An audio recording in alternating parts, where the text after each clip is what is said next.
मंत्र पाठ। ओम सहना भवतु सहनौ भुनक्तु सह वीर्यं करवावहै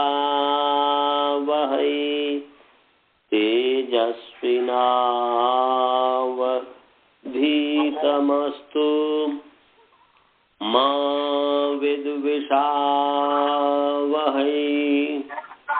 येन धौता गिरः पुंसाम् विमलैः शब्दवारिभिः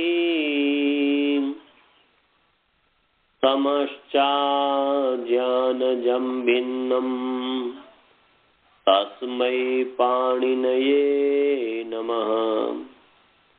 वाक्यकारं वरुरुचिं भाष्यकारं पतञ्जलिं पाणिनी सूत्रकारं च प्रणतोऽस्मि मुनित्रयम्। ओम शांति शांति शांति। सभी को सादर नमस्ते। आइए आप सभी का जो है प्रथमावृत्ति पाठ में स्वागत है। कुछ दिन से प्रथमावृत्ति पाठ बंद हो गया था क्योंकि तो मुझे बाहर जाना पड़ा था। पहले बताया हुआ था आपको, वहां नहीं संयोग बन पाया कि मैं पढ़ा पाऊं, इसलिए क्षमा प्रार्थी हूं। अब जो है हमारा कौन सा पाठ चल रहा था अनंत जी? पता है कौन सा पाठ चल रहा था? षष्ठी स्थाने योगा। उसमें अच्छा, षष्ठी योग स्थाने के योगा 3 अर्थ हैं, वो सब पता था। षष्ठी स्थानीय योगा माने अनिर्धारित संबंध विशेषा षष्ठी स्थानीय योगा बोधव्या मंतव्या। जिस षष्ठी का संबंध निर्धारित नहीं हो उसका संबंध स्थान से निरूपित करेंगे। तो उसमें हमने भाविता की सिद्धि शायद बता दी थी कि नहीं? भाविता हमने बता दिया था शायद, और बताया था कि अस धातु है, अस धातु की भूवाद धातु से धातु संज्ञा है, और धातु संज्ञा होने से आर धातु के विषय में अस्थिर भू अस धातु के स्थान पर भू होता है। अस्थिर षष्ठी है और निर्धारित संबंध विशेष है, इसलिए हो गया आर धातु के विषय अस्ते स्थाने भू भवती। तो यहाँ पर जो है भू हो गया षष्ठी स्थानीय योगा के माध्यम से। तो अब यहाँ पर है कि भू अस के कहाँ पर हो? अलुंत्यस परिभाषा कहता है कि अंतिम अल के स्थान पर हो, परंतु अनेकाल से सर्वस्व कहता है कि अनेकाल अर्षित जो है सर्वस्व स्थाने भवती, सबके स्थान पर होता है। तो ये भू अनेकाल है, भ और उ दो है, इसलिए अनेकाल है और सबके स्थान पर हो गया। और फिर जो है भू की भी धातु संज्ञा तो है ही स्थानीय सुनल विधो से, क्योंकि अस्तु धातु था, भू कैसे धातु हुआ? यह तो आदेश है। तो धातु का अधिकार में कहे हुए पैसे प्रत्यय कैसे हो सकते हैं, कैसे होंगे? तब जो है स्थानीय बराबर सुनल जो कि आगे पढ़ाएंगे, आदेश स्थानीवत भवती अलविधिम वर्जित्वा। वो आदेश जो है स्थानीवत होता है, स्थानीय के समान होता है। तो यहाँ पर अस के स्थान पर भू हुआ तो भू आदेश है, स्थानीय है, अस वो जैसा है वैसा ही हो जाएगा। तो अस धातु है तो उसमें भी भू में भी धातुत्व धर्म आ गया और भू धातु हो गया। और धातु ने से धातु का अधिकार चल करके पूर्ववत मूल से त्रिच प्रत्यय करके भविता की सिद्धि हो जाएगी, आगम इत्यादि करके पूर्ववत जो है भविता की सिद्धि हो जाएगी। आधात का सिर बलादे से आगम हो गया। तो ये हमने आपको बता दिया था। भविता के बाद है भवितुम। इसी प्रकार ही अस धातु के स्थान पर भू आदेश कर देंगे, और इसमें जो है समान कर्तृकेषु तुमुन से तुमुन प्रत्यय हो गया। ये तो नहीं बताया हूं ना जी, समान कर्तृकेषु तुमुन नहीं आता जी, बताया हूं? बताया जी, समान कर्तृकेषु तुमुन। आनंद जी बताया होंगे? मुझे याद नहीं आ रहा सर कि मैं देख लेता हूँ कुछ। अच्छा चलिए कोई बात नहीं, एक बार और जो है फिर पढ़ लीजिए समान कर्तृ के शतुमन। ये तीसरा अध्याय तीसरा पाद का 158 है, निकाल लीजिए। 3-3 3-3 158 समान कर्तृकेषु तुमुन। मिल गया? समान कर्तृकेषु तुमुन मिल गया? निकाल लिए आप लोग? हाँ निकाल लिया, बता दिया है सर जी मेरा ख्याल, बता दीजिए। अच्छा बता दिए, तभी कर देता हूँ, कोई बात नहीं। चलिए तो समान कर्तृकेषु समान कर्ता ये शाम, समान करता है जिनके, जिन धातुओं के समान करता होगा वो समान कर्तृका हो जाएगा। समान करता ये शाम, समान करता है जिनके, ते समान कर्तृका, तेषु समान कर्तृकेषु। तो अब जो है समान कर्तृका तुमुन जो है नकारांत पुंलिंग तुमुन शुद्ध प्रथमा व्यक्ति एक वचन है, तो यहाँ पर जो है अनुवृत्ति आ रही है ऊपर से, धातु प्रत्यय परस्पर इसका तो अधिकार चल ही रहा है। और 3-3-157 इसके ऊपर जो सूत्र है इच्छार्थेषु लिंग लोटो, इसे इच्छार्थेषु की अनुवृत्ति आ रही है। तो क्या अर्थ हो गया? समान कर्तृकेषु इच्छार्थेषु धातुषु, समान कर्तृक इच्छार्थक धातु। यहाँ पर सप्तमी है, तो सप्तमी होने से आपको हमने पीछे पढ़ाया हुआ है, क्या पढ़ाया हुआ है कि तत्रोपदम सप्तमीस्थम, धातु के अधिकार में जो सप्तमीस्थ पद है उसका नाम उपपद है। तो ये धातु के अधिकार में समान कर्तृकेषु तुमुन है, तो इस धातु के अधिकार में होने से यहाँ पर धातु के अधिकार में समान कर्तृकेषु होने से यहाँ पर सप्तमी है, इसलिए इसका नाम उपपद हो गया। उपपद मतलब उपपद कर दिए, उसकी उपपद संज्ञा हो गई, इसलिए अर्थ हो गया समान कर्तृकेषु इच्छार्थेषु धातुषु उपपदेषु, ये अर्थ हो गया। हाँ, तो समान कर्तृकेषु इच्छार्थेषु धातुषु उपपदेषु धातु परः तुमुन प्रत्यय भवति। मना समान कर्ता वाले इच्छार्थक धातुओं के उपपद रहते, इच्छार्थक धातु समीप में उच्चारित होने पर धातु से परे तुमुन होता है। तो यहाँ पर जैसे उदाहरण के लिए हो गया देवदत्त भोक्तुम इच्छति, भोक्तुम इच्छति, तो देवदत्त खाने की इच्छा करता है, तो समान करता है जिनके। देखिए भोक्तुम भुज धातु है, भुज धातु का भी कर्ता जो है देवदत्त है, और इच्छति कर्ता का भी जो है देवदत्त है। तो समान करता है जिनका ऐसी इच्छार्थक जो धातु, तो यहाँ पर समान करता है देवदत्त, देवदत्त जो है समान करता है, माने भुज का भी समान करता, भोक्तुम का भी करता देवदत्त है, इच्छति का भी करता देवदत्त है। तो इसीलिए इच्छार्थक उपपद भोक्तुम के समीप में इच्छति पढ़ा हुआ है, इच्छार्थक धातु है, तो इसीलिए यहाँ पर समान कर्तृक इच्छार्थक धातु समीप में उच्चारित है। तो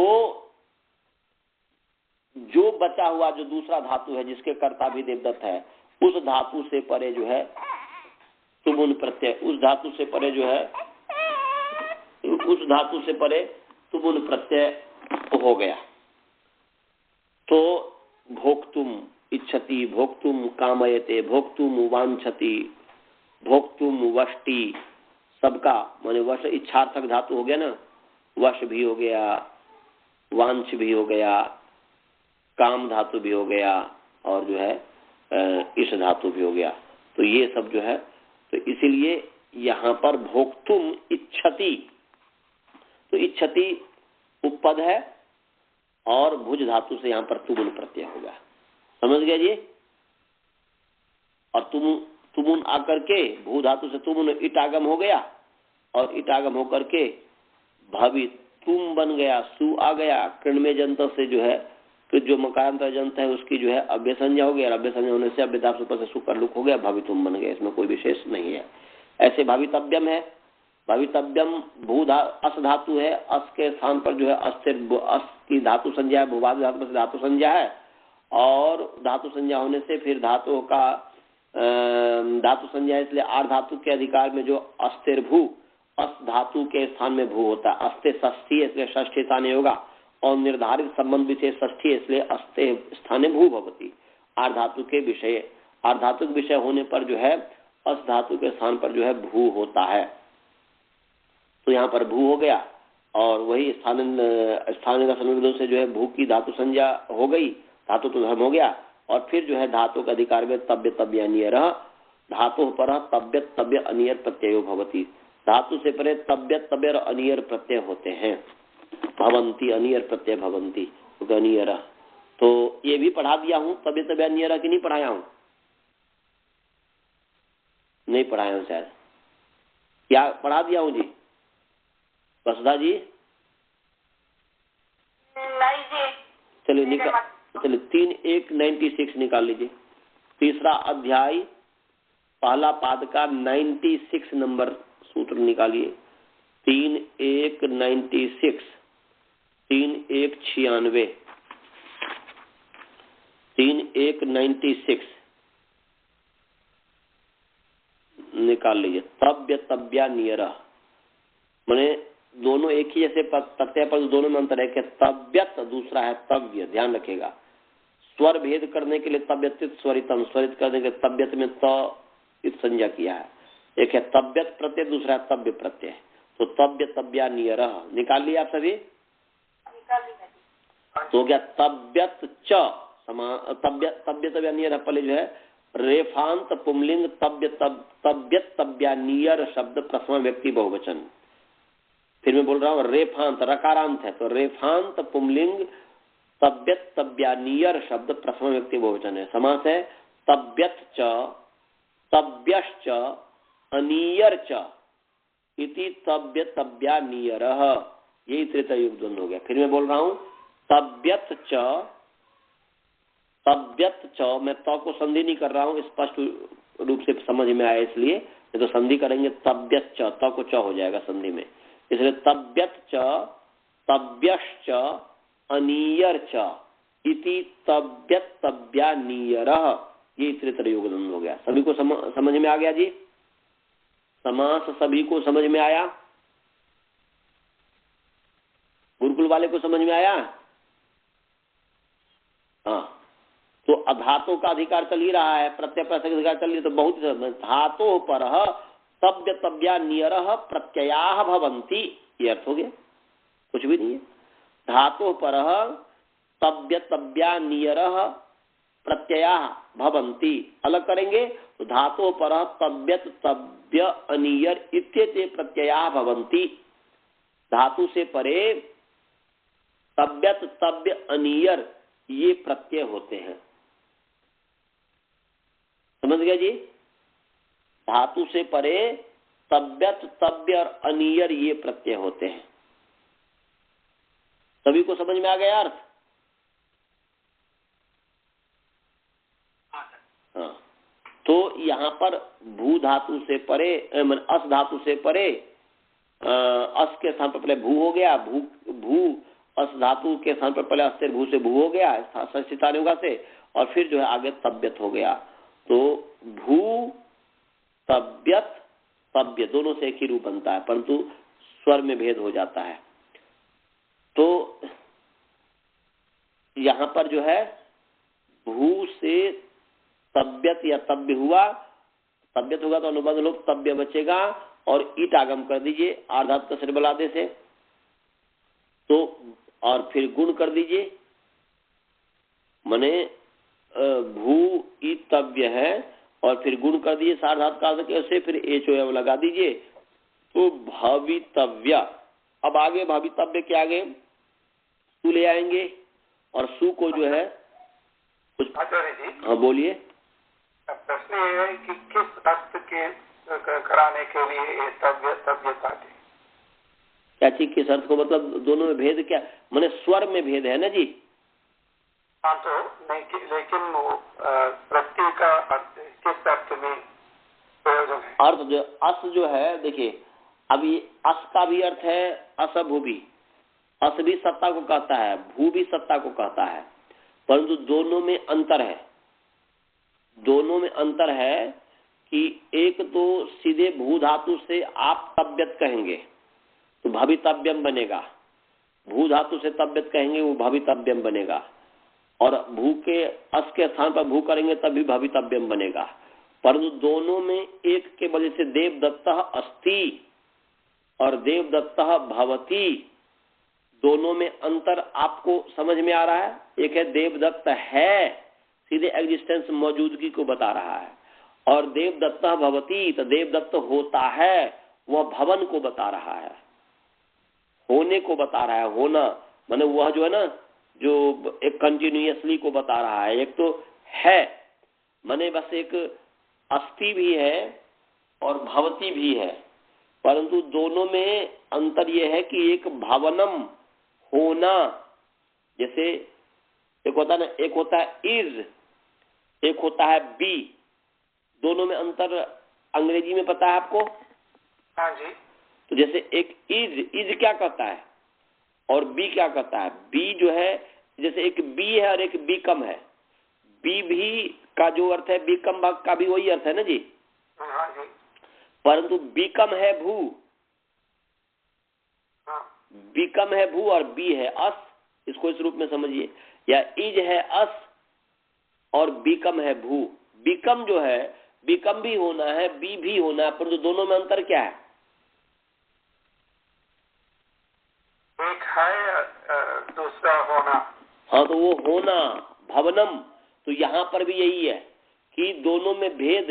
यदि एक में वो प्रसंग देखना पड़ेगा कि एक यदि आपका तित स्वरितम से स्वरित किया तो उसका क्या अर्थ होगा, वह किस अर्थ को बताएगा? अस के स्थान पर भू हुआ उसको बताएगा, वो वाला भू है, या सीधे भू से तब बताया उसको बताएगा। इन दोनों में अंतर है, दोनों में भेद करने के लिए ऐसा किया है।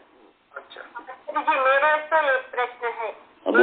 ऐसा होता है घई धातु तो धातु अर्थ में होता है। हाँ, ठीक है। अनियत अर्थ में आता है प्रत्येक।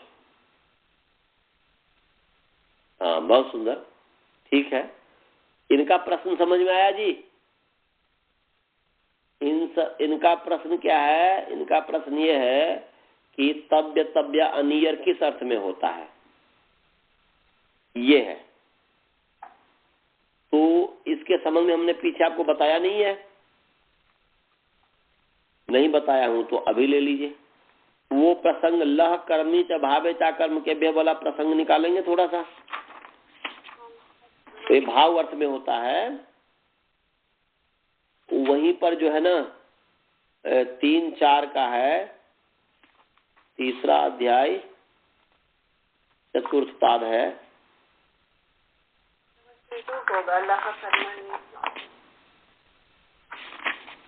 कितने नंबर सूत्र है ये? देखिए, तयूर व कृत्यक्त खलड़ता हमने पढ़ा दिया था, वैसे 3-4-70 नंबर सूत्र है। तयोर एवं कृत्यक्त खलर्था 3-4-70 नंबर सूत्र निकालिए। मैंने भूल गया, सॉरी। हाँ, चलिए कोई बात नहीं, आपने पूछा फिर मैं पढ़ा देता हूँ और फिर हो जाएगा। द्विबद्धम सुबद्धम भवती सभी निकाल लीजिए, वैसे कोई बात नहीं, ऐसे ही पूछ लिया कीजिए। सभी निकालिए। तयोर एवं कृत्यक्त खलर्था निकाल लिए। तयोर एवं अनंत जी निकाल लिए। 70 3-4-70 नंबर सूत्र है। तयोः ये जो है सर्वनाम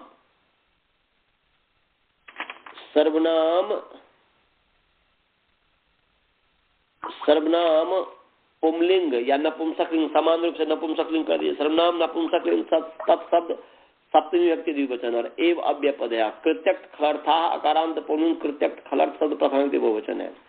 खलर्थ है खल अर्थ हो ये शांत खलर्था, खल अर्थ है जिनका, वो खलर्थ हो गया। और फिर जो कृत्याश्च खलर्थाश्च इति कृत्यक्त खलर्था, ये इतरेतर योग द्वंद्व हो गया। ऊपर से लह कर्मी च भावे चा कर्म के भ्य जो है उसे कर्मणी और भावे, इसके मृत्यारे अकर्म के भ्य माने कर्मणी च मन कर्मणी भावे चा कर्म के भ्य, कर्मणी भावे चा कर्म के भ्य है, इसके निवृत्ति आ रहा है, प्रत्यय के निवृत्ति आ रही है। तो तयो का मतलब हुआ कि भाव कर्मणो एव, तयोर एव का मतलब क्या हुआ जी, भाव कर्मणो एव, भाव और कर्म में ही कृत्य संज्ञका प्रत्ययाः सप्रत्यय खलार्ताश्च प्रत्ययाः भवन्ति। माने भाव और कर्म में ही कृत्य प्रत्यय भी होते हैं, सप्रत्यय भी होते हैं और खलर्थ प्रत्यय भी होते हैं। तो खलर्थ का हमने उसमें बताया था,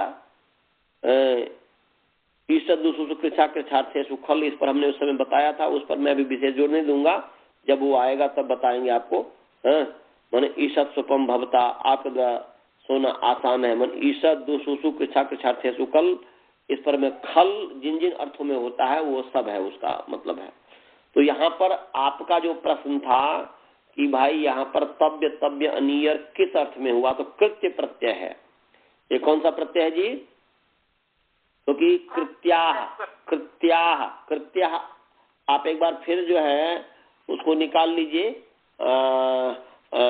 1 4 6 3 1 जो है 96 नंबर, एक बार और निकाल लीजिए, एक बार और निकाल लीजिए, तव्य तव्या नियर निकाल लिया आपने, तो तव्य तव्य नियर एक बार और निकाल लीजिए। उसके ऊपर देखिए क्या सूत्र है, कृत्याह, है ना जी। तो इसका मतलब है कि ये जो है आगे जो तव्य तव्य नियर अचोयत इत्यादि जो भी आगे यत प्रत्यय इत्यादि है, तो ये सब जो है कृत्य प्रत्यय भी है। क्या प्रत्यय है जी, नून त्रिचौ से पहले पहले जो है सब कृत्य प्रत्यय है, सबका नाम कृत्य है। कृत प्रत्यय भी नाम है इसका और कृत्य प्रत्यय भी नाम है, दो नाम है। मने कृत्या मने तव्य तव्य नियर से लेकर के नूल त्रिचौ से पहले पहले तक जितने भी प्रत्यय हैं वह कृत प्रत्यय भी है और कृत्य प्रत्यय भी है। समझ गए जी। तो सामान्य रूप से कृत प्रत्यय जो है कर्तरीकृत कर्तार्थ में होता है, ये था, परंतु ये अपवाद हो गया कृत्या कि कृत्य यदि होगा तो वह भाव अर्थ में होगा। तो यहाँ पर भाव अर्थ में या कर्म अर्थ में होगा। सकर अकर्मक धातु से भाव में होगा और सकर्मक धातु से कर्म में होगा। आपके प्रश्न का समाधान हो गया? समाधान हो गया। हाँ, तो इसलिए भावितव्यम होना चाहिए, होना माने वो भाव को बता रहा है। भावितव्यम ये कह रहा है। और यहाँ पर मैं बता था भावितव्य जो है उससे आगे सु आ गया, भावितव्य जो है उसके आगे प्राति संज्ञा करके जो कृत समास में प्रातिपदिक संज्ञा किया और सु आ गया, और सु आकर के अतोम से सु को अम हो गया है। 7 1 24 नंबर सूत्र है, निकाल लीजिए। सप्तम अध्याय पहला पाद का 24 नंबर सूत्र है, 7 1 24।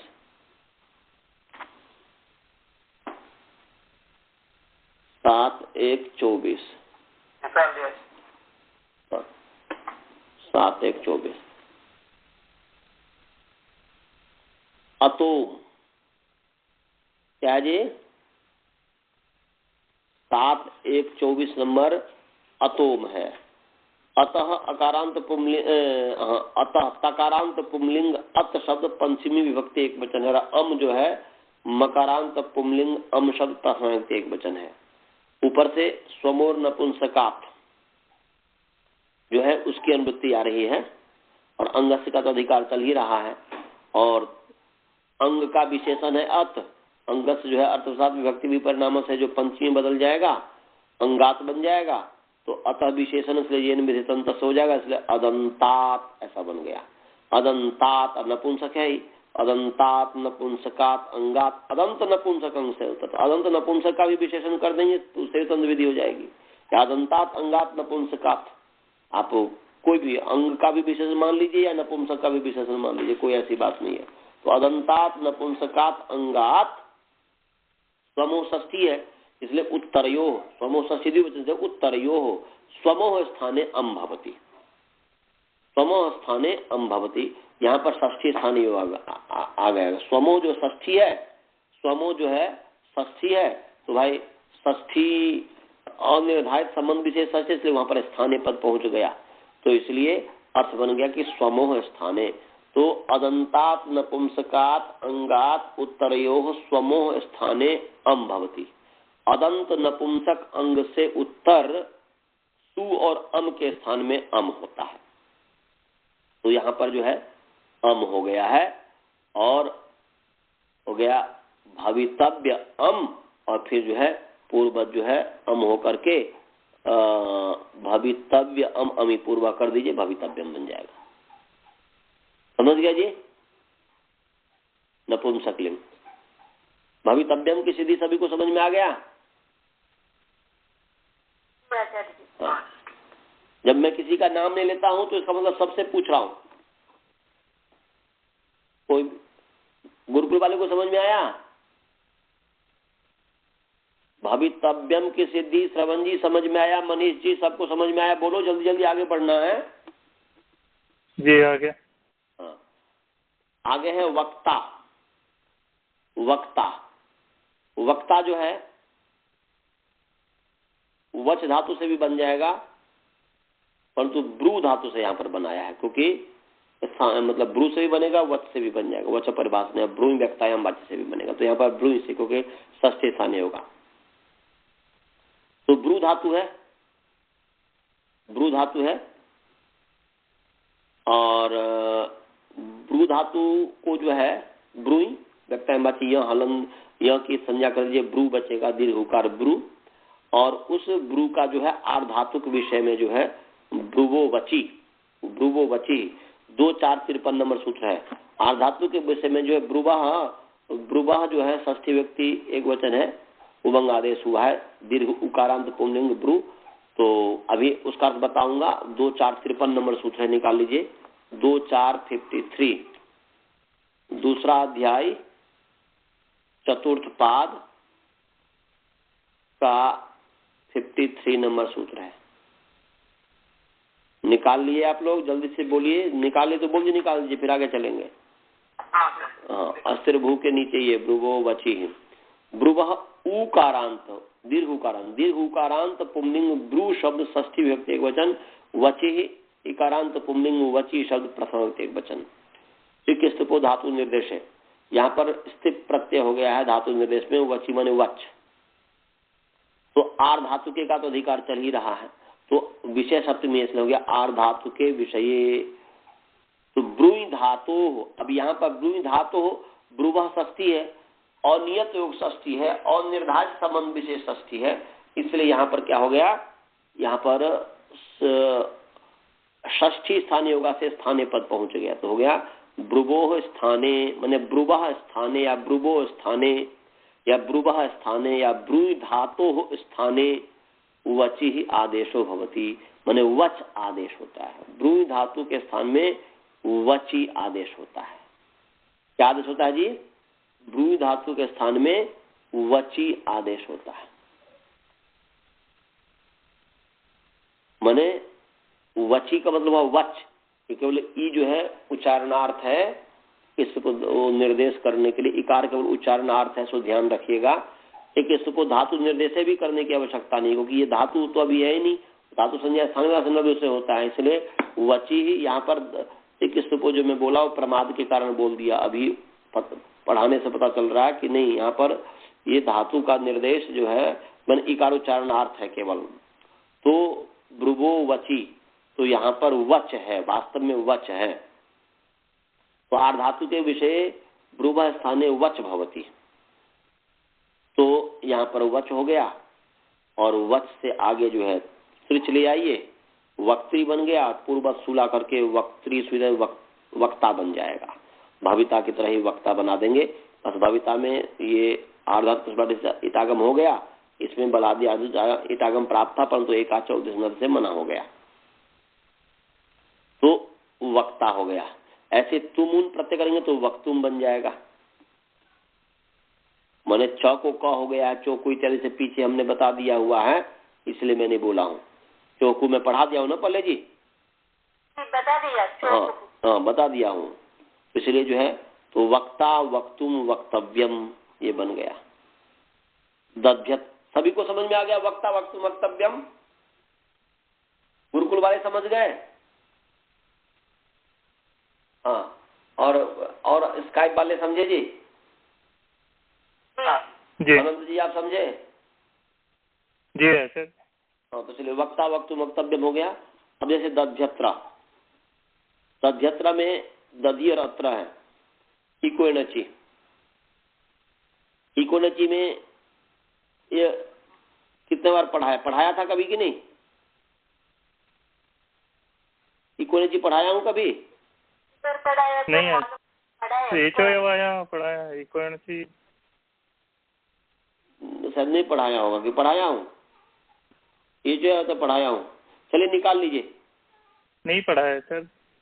हाँ, तो इको ने 6:174 नंबर सूत्र है, छठा अध्याय पहला पाद का 74 नंबर सूत्र है, 6:174 निकाल लिए? जी। इकह ककारांत पुंलिंग एक शब्द षष्ठी विभक्ति एक वचन है। ककारांत पुंलिंग ककारांत पुंलिंग एक शब्द षष्ठी विभक्ति एक वचन है। और यण नकारांत पुंलिंग यण शब्द प्रथम विभक्ति एक वचन है। और अचि चकारांत पुंलिंग अच शब्द सप्तमी विभक्ति एक वचन है। फिर मैं बोल रहा हूँ, ककारांत इकह ककारांत पुंलिंग एक शब्द षष्ठी विभक्ति एक वचन है। यण जो है नकारांत पुंलिंग यण शब्द प्रथम विभक्ति एक वचन है। अचि चकारांत पुंलिंग अच शब्द सप्तमी विभक्ति एक वचन है। संहितायाम का अधिकार चल रहा है, 70 नंबर जो सूत्र है उस संहितायाम आ रहा है इसमें। तो यहाँ पर अचि है, सप्तमी है और इका है, तो अगर अचि यहाँ पर सती सप्तमी है। अचि में सप्तमी जो है सती सप्तमी है, विद्यमान सप्तमी, इसलिए अचि सती ऐसा अर्थ हुआ। अचि सती इका षष्ठी है। तो यहाँ पर जो है इक का अच के साथ क्या संबंध है? क्या इक का जो अच अवयव है इत्यादि इत्यादि, तो अवयव विभाग इत्यादि संबंध नहीं है।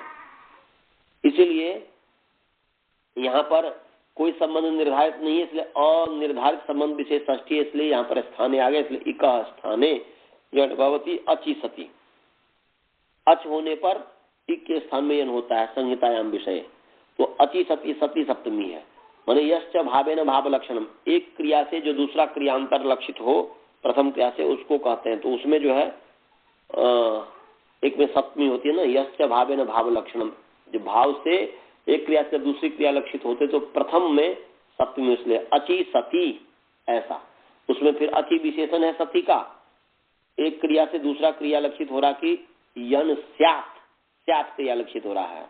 अचि सती सती क्रिया से स्यात् क्रिया लक्षित हो रहा है, इसलिए प्रथम जो क्रिया उसमें सप्तमी हो गई सती, और उसका विशेषण है अच, इसलिए अच में भी सप्तमी, इसलिए अचि सती ऐसा अर्थ हो गया। इसलिए अचि सती इक स्थाने यण स्यात्, ये अर्थ हुआ।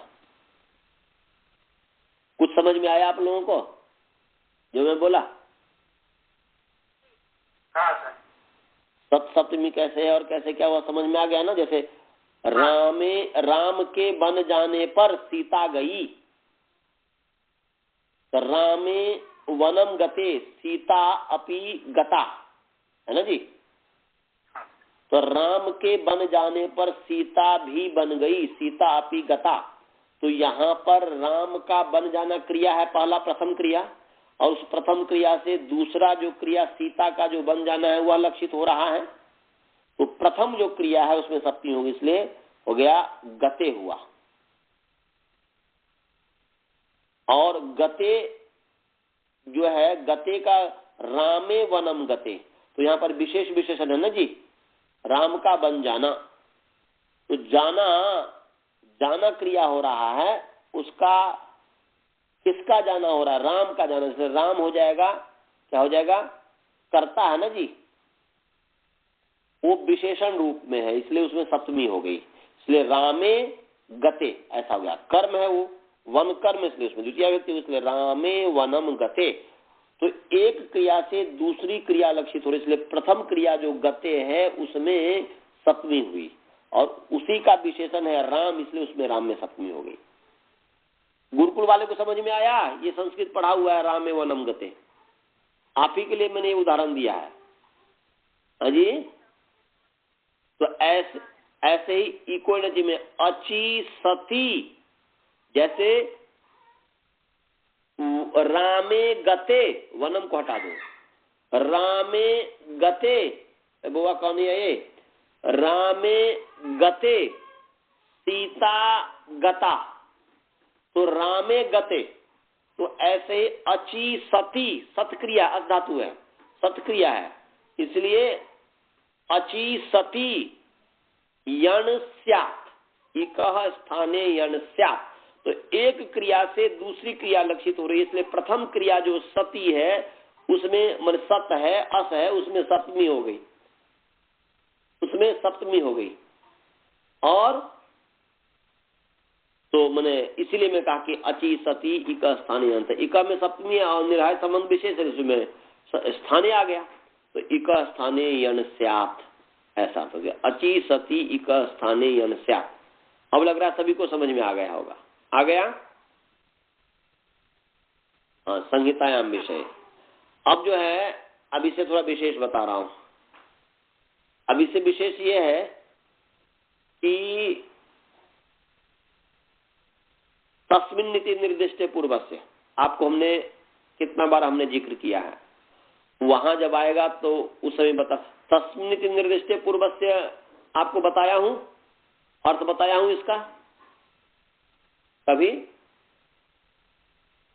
नहीं बताया हूं कि बताया हूं जी? तो निकाल लो इसमें तस्मिन् नीति निर्दिष्टे, जैसे षष्ठी स्थानीय होगा परिभाषा होगा, ऐसे तस्मिन् नीति निर्दिष्टे पूर्वस्य परिभाषा भी लगेगी इसमें। नहीं बताया अच्छा, तो निकाल लीजिए, क्योंकि इसको अच्छी तरीके से बता देता हूं, उस समय फिर मुझे सुविधा हो जाएगी।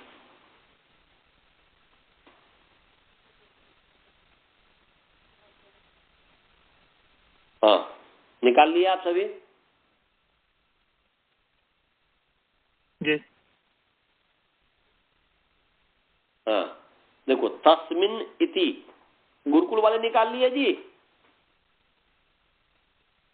हाँ, तस्मिन् इति निर्दिष्ट, तस्मिन्, यहां जो है तस्मिन् जो है लुप्त सप्तम्यंत निर्देश, सप्तम्यंत निर्देश है। क्या बताया? तस्मिन् लुप्त सप्तम्यंत निर्देश है। तस्मिन् जो है अष्टाध्यायी में जहां कहीं भी सप्तमी विभक्ति से युक्त पद है, तस्मिन् उस सब को कह दे रहा है। तस्मिन् उन सप्तमी विभक्ति से युक्त पदों का अनुकरण करता है। समझ गया जी? तस्मिन्, ये जो है तस्मिन् शब्द सप्तम्यंत को कहता है, सप्तम्यंत पद को कहता है। अष्टाध्यायी में जहां पर भी सप्तम्यंत पद है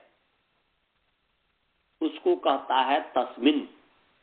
तस्मिन् माने सप्तम्यंतः। तस्मिन् का मतलब क्या हो जी? हाँ, इसको और थोड़ा सुधार कर दीजिए। तस्मिन् माने सप्तम्यंते। तस्मिन् का क्या अर्थ करेंगे जी?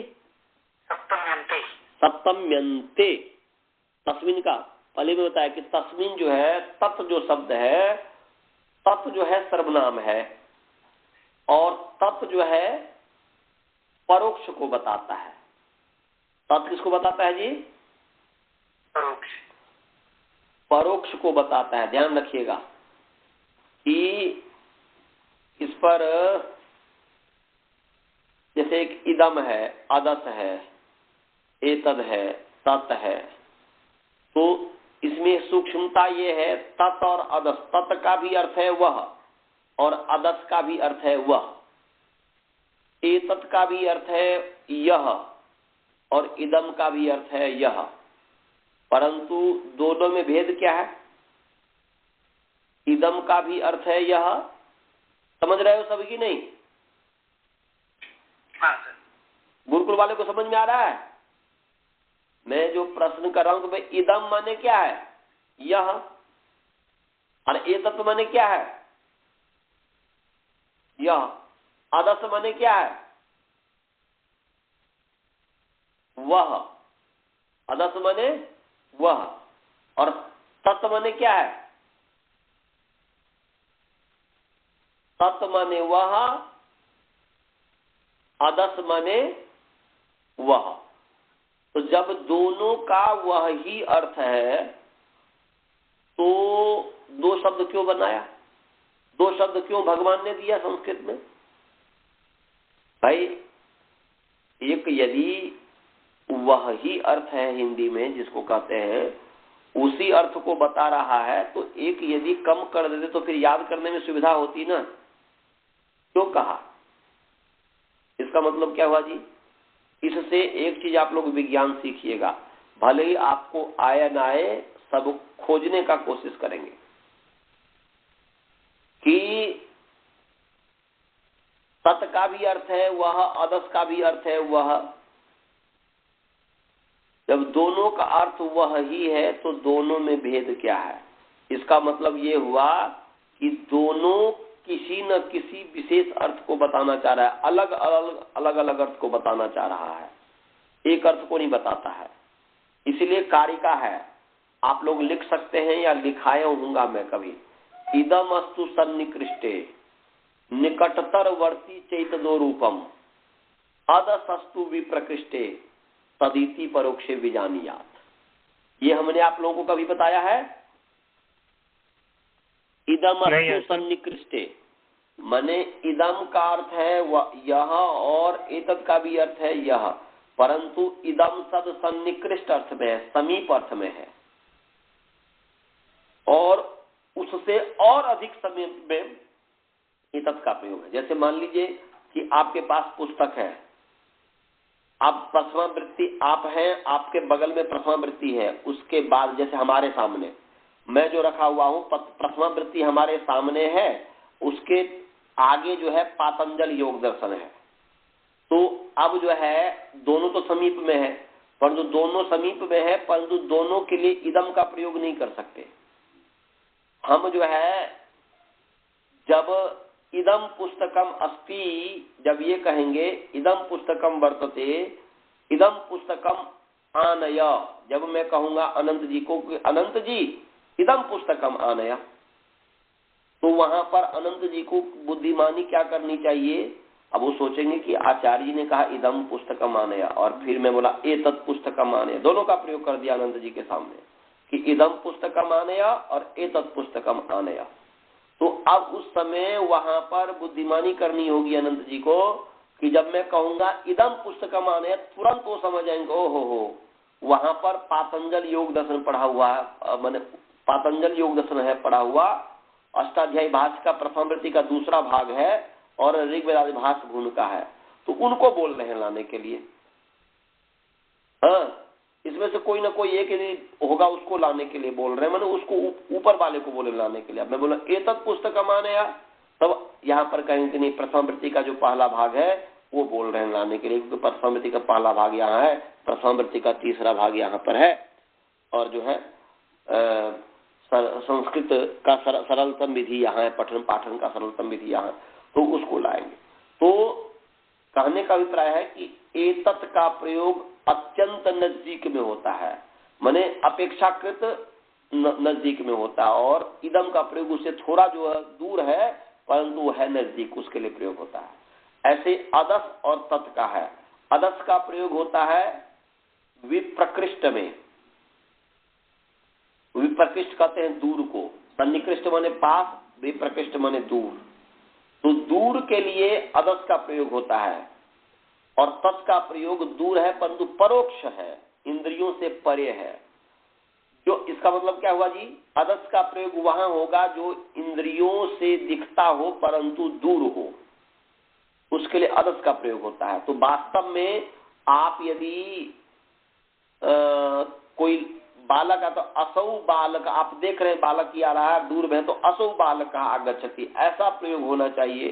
परंतु लोक में असौ न करके क्या कर देते हैं, सह बालक आगच्छति, वास्तव में व्याकरण की दृष्टि से देखा जाए, व्याकरण का जो दर्शन है, इस व्याकरण का जो दर्शन है इस दृष्टि से देखा जाए तो सह बालकः आगच्छति, आप आंख से देख रहे हैं और वह दूर में है और आ रहा है, उसके लिए यदि सह बालकः आगच्छति कहते हैं तो वह गलत है, वाक्य ठीक नहीं है। और असौ बालकः आगच्छति का तो ठीक है। और वही यदि परोक्ष है, यदि वसुधा जी आ रही है एटलांटा, तो वसुधा जी एटलांटा आ रही है, परंतु मैं किसी ने कहा कि वसुधा जी आ रही है, परंतु अभी इंद्रियों से परे है, वो इंद्रियों से नहीं दिख रहा है, तो इसलिए सा आगच्छति एटलांटा नगरम। तो इस तरीके से तो कहने का अभिप्राय है कि परोक्ष में इंद्रियों से जो परे हो अक्षणः परम, परोक्ष में जो है तत् का प्रयोग होगा, और विप्रकृष्ट जो होगा, जो इंद्रियों से प्रत्यक्ष जो होगा, प्रत्यक्ष होगा, उसमें असौ का प्रयोग होगा, माने अदस का प्रयोग होगा। जब यहां आ जाएंगे तो असौ दूर में है तो असौ वसुधा आगच्छति, तो ये इसमें भेद है। सभी को समझ में आया जी? आचार्य जी, हाँ बोलिए। सभ्या मंत्र में आता असो आदित्यो ब्रह्मा, असो आदित्यो ब्रह्मा। हाँ, वो सूर्य को देख के कहने पर वो, हाँ, इसलिए तो असौ आदित्य, वह आदित्य तो देख रहे हैं ना हम, इंद्रियों से देखने की बात कही जा रही है। लेकिन ब्रह्म शब्द को तत् ब्रह्मा तत् विष्णु, वहां पर ब्रह्म का मतलब क्या होता है जी? ब्रह्म का मतलब परमात्मा थोड़े, वहां पर ब्रह्म का मतलब असौ आदित्य ब्रह्म माने असौ आदित्य ब्रह्मस्थः, ब्रह्म में ब्रह्मस्थः ऐसा अर्थ है। इस पर तो हम लोगों ने कितनी बार चर्चा कर ली है। एक असौ आदित्य ब्रह्मस्थः, सर्वम इदम खलु ब्रह्म, यह सभी ब्रह्म है, सभी ये ब्रह्म है का मतलब क्या हुआ जी? सभी ब्रह्ममय है, जो दिख पड़ता है। अजी जो दिख पड़ता है तब दूर में है। हाँ, जो कुछ भी दिख पड़ता है पर दूर में है उसको असौ कहेंगे। देखिए ना, अब यहाँ पर देखिए ना, सर्वम खलु इदम ब्रह्म है ना जी? ये किसका है? किस मांडुक्य उपनिषद है क्या?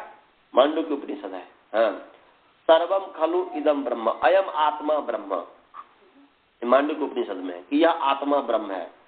तो अयम आत्मा ब्रह्म और सर्वम खलु इदम ब्रह्म, यह सब ब्रह्म, तो इदम का प्रयोग किया ना जी?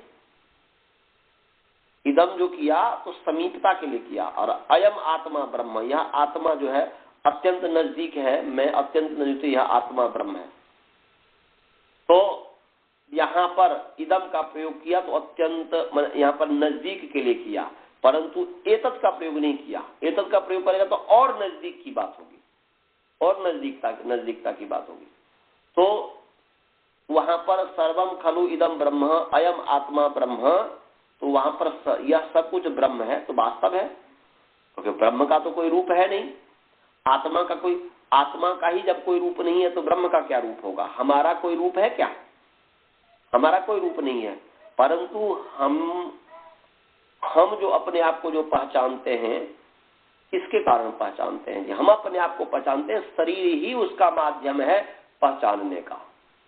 शरीर एक माध्यम है, क्योंकि मैं आत्मा हूं, आप आत्मा हैं, आप शरीर नहीं हो, आप आत्मा हो, इसको हम किसके द्वारा रिकॉग्नाइज करेंगे? तो शरीर के द्वारा ही रिकॉग्नाइज करेंगे ना जी। तो जैसे हमारा कोई स्वरूप नहीं है, माने हमारा कोई रूप नहीं है, हम भी वास्तव में फॉर्मलेस हैं। आत्मा जो है वह भी फॉर्मलेस है, वह भी निराकार है, जैसे परमात्मा निराकार है। परंतु उस आत्मा को जानने का साधन शरीर है, तो ऐसे ही यह संपूर्ण ब्रह्मांड परमात्मा का शरीर है। और जैसे इस शरीर में अदृश्य आत्मा है, मैं हूं, और उसी पर अदृश्य पर यह शरीर टिका हुआ है, ऐसे ही यह संपूर्ण ब्रह्मांड रूपी जो शरीर है परमात्मा का, यह शरीर उस परमात्मा पर टिका हुआ है। तो सर्वम खलु इदम ब्रह्म, जो भी आपको दिखे उसमें आप ब्रह्म का दर्शन कीजिए। हर चीज में ब्रह्म का दर्शन कीजिए। आप यदि मैं हूं और मैं यदि सामने में आप लोग जैसे हैं, वसुधा जी हैं, वासुदेवन जी हैं, सुनीता जी हैं, द्रोण जी हैं, जो भी हैं, अब यदि मैं कहूं कि ये शरीर आत्मा है तो अज्ञानता है। वसुधा जी तो एक संज्ञा कर दिया है व्यवहार करने के लिए। वास्तव में जो जब हम दर्शन की रीति देखते हैं, दार्शनिक रूप में देखते हैं, तो आत्मा एक अलग चीज है, शरीर एक अलग चीज है। क्योंकि आत्मा तो इमोर्टल है, आत्मा कभी मरता नहीं है, जबकि शरीर मरता है। तो इसलिए जो मरता है वो कभी आत्मा हो नहीं सकता। तो हम यदि कहते हैं, भगवान कृष्ण कहते हैं कि नैनम छिन्दन्ति शस्त्राणि नैनम दहति पावक न सैनम क्लिदन्तापो न शोषति मारुता। तो जो है कि आत्मा को कोई काट नहीं सकता, कुछ भी नहीं कर सकता, वो तो अविनाशी है। न हन्यते हन्यमाने शरीरे, शरीर तो नष्ट हो जाता है परंतु आत्मा नष्ट नहीं होती। तो यदि शरीर को आत्मा मान लिया जाए तो शरीर तो हनन हो गया, शरीर तो नष्ट हो गया। इसलिए ये शरीर आत्मा नहीं है। इसलिए ब्रह्म सर्वम खलु इदम ब्रह्म, यदि हम ब्रह्मांड को ब्रह्म मानते हैं तो ब्रह्मांड तो नष्ट होने वाला, जैसे शरीर नष्ट होता है। इसलिए नष्ट होने वाला चीज ब्रह्म नहीं हो सकता। हाँ, जैसे इस शरीर में मैं नष्ट नहीं होता हूँ, शरीर नष्ट होता है, यहाँ पर जैसे अपने आप को समझता हूँ, भेद करता हूँ, ऐसे ही सर्वम खलु इदम ब्रह्म में जो करना चाहिए कि परमात्मा का पूरा ब्रह्मांड ही शरीर है। तो पूरा ब्रह्मांड जो शरीर है, तो जो शरीर है वो नष्ट होने वाला है। शरीर का मतलब है कि शरीराते शरीरम, जो हिंसित होता है, जो नष्ट होता है, उसका नाम शरीर है। तो इसमें जो है, जिस सत्ता, जो सत्ता विराजमान है वह ब्रह्म है। उस ब्रह्म को तो इसको इस रूप में लेना है कि सर्वम खलु इदम ब्रह्म, मतलब यह सब कुछ ब्रह्म है, माने ब्रह्ममय है। सर्वम खलु इदम ब्रह्म माने ब्रह्ममय है, ब्रह्मस्थ है। तो असौ आदित्य ब्रह्म माने यह आदित्य जो सामने दिख रहा है, आदित्य दूर में है वह परंतु प्रत्यक्ष है, वह ब्रह्म है, माने ब्रह्ममय है। एक तो ये भी हो जाएगा। और दूसरा है कि वक्ता का अभिप्राय है कि वक्ता किस रूप में बोलता है।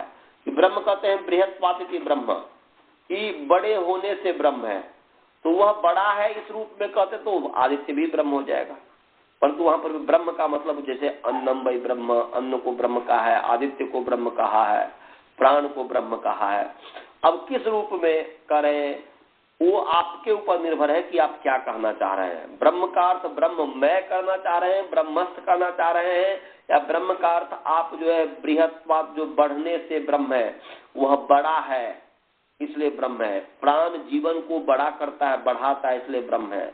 आप किस रूप में कहना चाह रहे हैं उस पर निर्भर है कि ब्रह्म का क्या अर्थ है। सभी को समझ में आया जी? हाँ, तो अब समय हो गया है। इकोनिची पर हम इस पर उदाहरण शुद्ध्युपास्य जो सिद्धांत कौमुदी में दिया है वो देंगे, वो सबसे अच्छा उदाहरण है।